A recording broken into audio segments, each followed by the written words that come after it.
মাঠে জয় আসলে সেটা শুধু খেলোয়াড়দের নয়, গোটা জাতির জয়।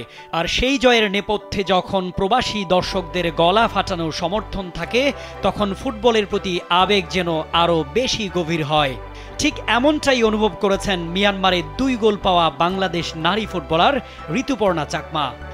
এশিয়ান কাপের বাছাই পর্বে ৭৩ ধাপ এগিয়ে থাকা মিয়ানমারকে হারিয়ে ইতিহাস গড়ার পর তিনি ধন্যবাদ জানিয়েছেন মিয়ানমারের গ্যালারিতে বসে চিৎকার করে যাওয়া বাংলাদেশি দর্শকদের। ঋতুপর্ণা বলেন, সমর্থকদের বলবো, সমর্থন করার জন্য আপনাদের অসংখ্য ধন্যবাদ। এখন যেভাবে সমর্থন দিচ্ছেন, আগামীতেও একইভাবে পাশে থাকবেন। তার কণ্ঠে ছিল দর্শকদের প্রতি কৃতজ্ঞতা।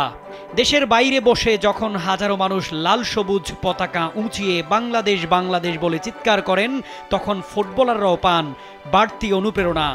এই যে অস্ট্রেলিয়ায় এশিয়ান কাপ মূল পর্বে খেলার টিকিট নিশ্চিত করল বাংলাদেশ, এই জয় শুধু একটি ম্যাচের নয়, এটি দেশের নারী ফুটবলের এগিয়ে চলার পথে এক গুরুত্বপূর্ণ মাইলফলক।